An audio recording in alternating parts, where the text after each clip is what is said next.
ছবি তুলতে গিয়ে ট্রেনের ধাক্কায় 2 যুবক নিহত। ঈশ্বরদী ঢাকা রেলপথে সিরাজগঞ্জের উল্লাপাড়ায় ঘাটিনা রেল সেতুর উপরে ছবি তুলতে গিয়ে ট্রেনের ধাক্কায় 2 দর্শনার্থী যুবক নিহত হয়েছেন বলে জানা যায়। গত বৃহস্পতিবার দুপুর 2টার দিকে ঢাকা থেকে রংপুরগামী রংপুর এক্সপ্রেস ট্রেনের সঙ্গে ধাক্কায় ওই 2 যুবকের মৃত্যু হয়।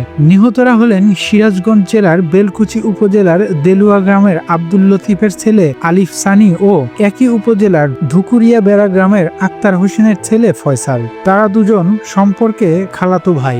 ঘটনার দিন দুজন রেলপথে শিমুল ফুলের মহাসমারোহ উপভোগ করতে এখানে এসেছিলেন। স্থানীয়রা জানায় করতোয়া নদীর পূর্ব প্রান্তে প্রায় আধা কিলোমিটার রেলপথের 2 পাশে সারি সারি শিমুল গাছের ব্যাপক পরিমাণ শিমুল ফুলে ছেয়ে থাকায় প্রতিদিন স্থানীয় পার্শ্ববর্তী এলাকার শত শত প্রকৃতিপ্রেমী নারী, পুরুষ ও শিশু এখানে ঘুরতে আসেন। এ সময় কিছু অতি উৎসাহী যুবক রেল সেতুতে উঠে নানা আঙ্গিকে ছবি তুলতে থাকেন। প্রায় দিনই এই পথে ট্রেন চলাচলের বিভিন্নভাবে বিঘ্ন ঘটে।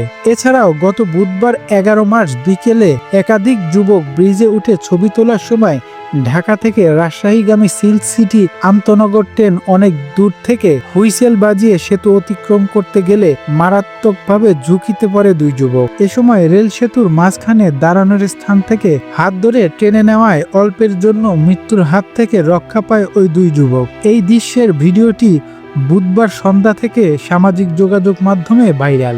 গত বৃহস্পতিবার উল্লেখিত 2 যুবক বেলা 2টার দিকে সেতুর উপর দাঁড়িয়ে বিভিন্ন অঙ্গভঙ্গিতে সেলফি তোলার সময় রংপুর এক্সপ্রেস ট্রেনের অত্যাধিক গতি থাকায় তাদের ধাক্কা দিলে পাথরের উপর পড়ে একজনের মৃত্যু হয়। অপরজনকে হসপিটালে নেওয়ার সময় পথিমধ্যে মৃত্যুবরণ করে। এ ব্যাপারে পাকশী রেলওয়ে বিভাগের বিভাগীয় ম্যানেজারের সঙ্গে বারবার যোগাযোগের চেষ্টা করা হলেও তিনি ফোন ধরেননি। বিষয়টি উল্লাপাড়া মডেল থানার উপপরিদর্শক মোখলেসুর রহমান জানান, তারা ঘটনাস্থলে গিয়ে লাশের সুরতহাল সম্পন্ন করেছেন। রেলওয়ে পুলিশের সঙ্গে যোগাযোগ করে পরবর্তী আইনগত ব্যবস্থা গ্রহণ করা হবে।